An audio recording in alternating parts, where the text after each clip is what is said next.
స్లోగా వేద్దాం. ఇది ఇంకా బాగా గీ తినే వాళ్ళైతే 2 స్పూన్స్ కూడా యాడ్ చేసుకోవచ్చు. నేను వీటన్నిటిని ఇప్పుడు ఈ బాయిల్ అయిన ఆయిల్ అనేది యాడ్ చేసేస్తున్నాను. స్లోగా వేయండి. ఫ్రై చేసి పెట్టుకొని కొన్ని ఫ్రై చేస్తున్నాను. మిగిలింది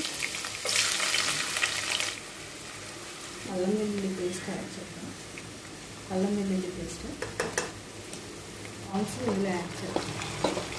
ఆల్రెడీ నేను మ్యారినేట్ చేసేసి తీసిన టొమాటోస్ కూడా యాడ్ చేస్తున్నాను. 80% వేస్తున్నాను.